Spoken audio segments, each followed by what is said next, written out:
Hello my friends, today we're gonna make a really huge progressive house drop similar to Martin Garrix in FL Studio 20. Let's start off by making some emotional chords.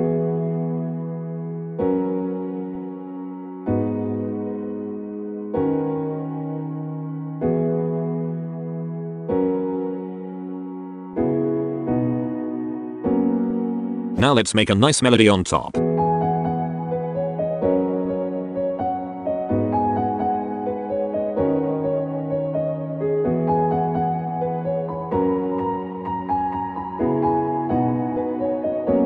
When we have a nice melody, we can chop up the chords and make a nice progressive house rhythm.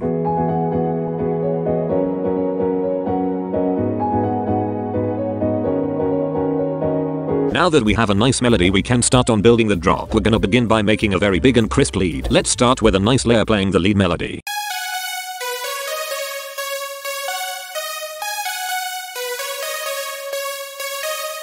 Now we're gonna add some more layers to make the lead bigger.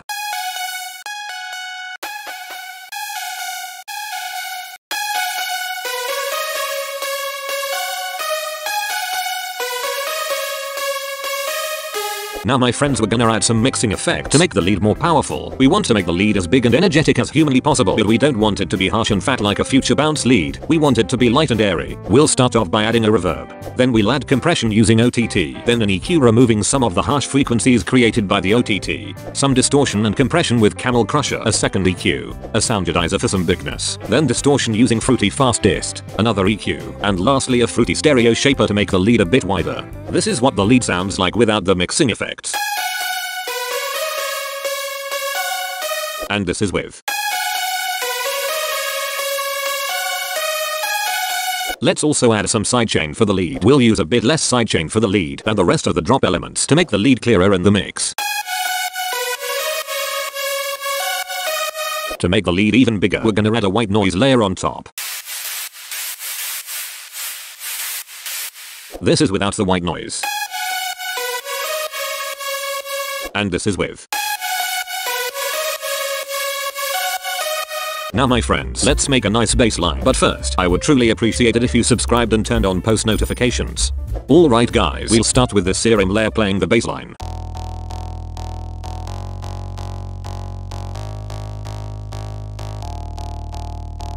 Now let's add some more bass layers to make the bass more powerful.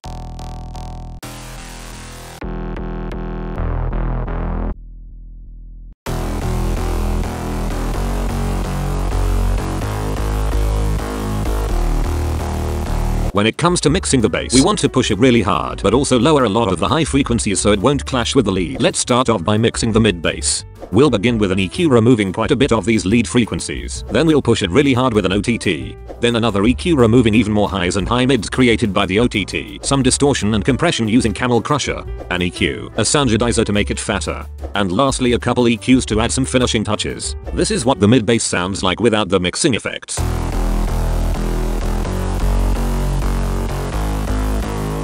And this is with.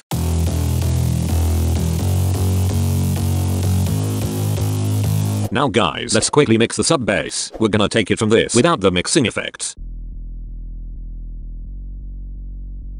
to this with the mixing effects.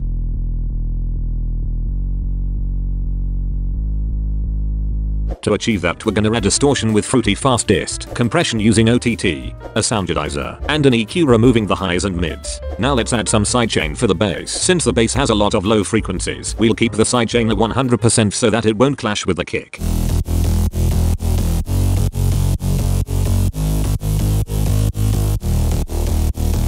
To make the bass more interesting, we're gonna add a pitch automation.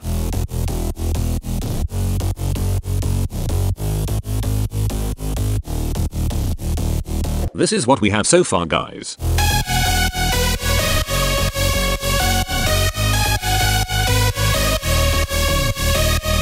Now my friends, let's make the chords for the drop. The chords in this drop are very important and will be responsible for a lot of the energy and power in the drop. We'll start with a piano layer playing the chords.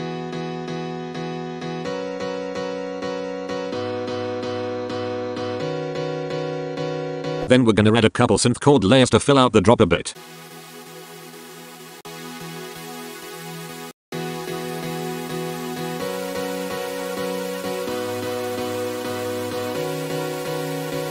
We're actually gonna mix the piano chords and the synth chords separately. We wanna make the piano chords as powerful and tight as possible, and we wanna make the synth chords a bit softer and bigger. Let's start by mixing the piano layer. We'll begin with an EQ to shape the sound, then a lot of OTT, EQ, distortion and compression using Camel Crusher, EQ, a soundizer to add even more power, and lastly a couple EQs to remove some unwanted frequencies. This is what the piano chords sound like without the mixing effects.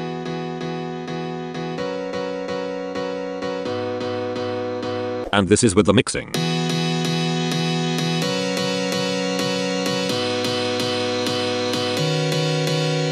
As you can hear, they sound a lot more powerful now. Almost a bit too much you might think, but trust me guys, they will sound really good together with the rest of the drop elements. Now guys, let's mix the synth chords. We'll start off by adding an EQ to shape the sound a bit, then compression with OTT, another EQ, some distortion and compression using Camel Crusher, EQ to clean it up a bit, a soundizer, and a final EQ. Lastly, I added a fruity stereo shaper to make the chords really wide. This is what the synth chords sound like without the mixing.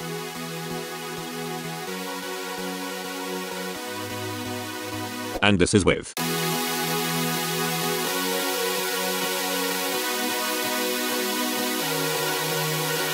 This is what the full chord layer sounds like without the mixing.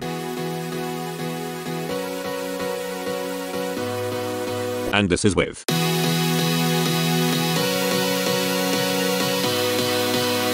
Now let's add some sidechain for the chords.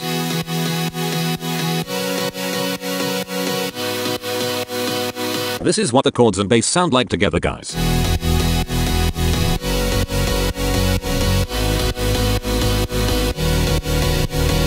To add more emotion to the drop, we're gonna add some harmony chords on top. The harmony chords consist of a simple saw layer playing these notes.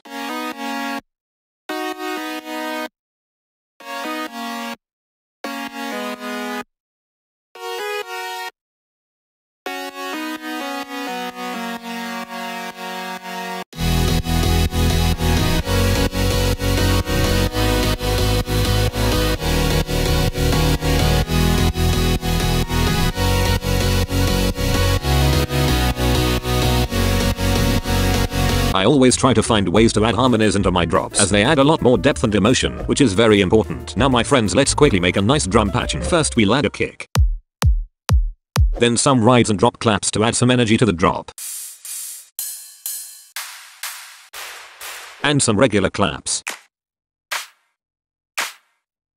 After that I added this snare to add some rhythm.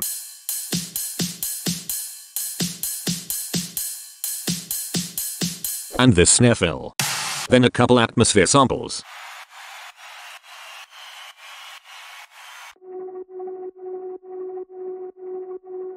And this violin fill.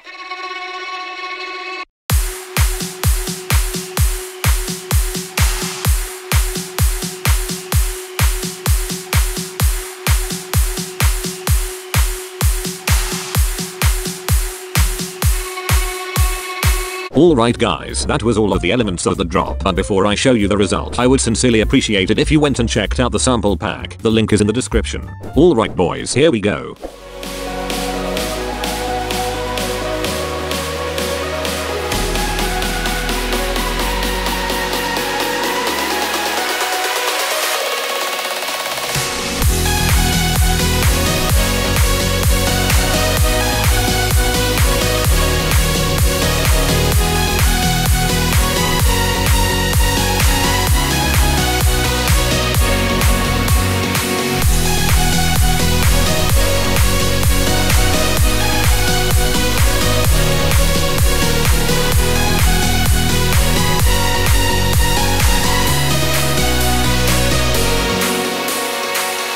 If you liked the video, please be sure to subscribe. Thanks so much for watching.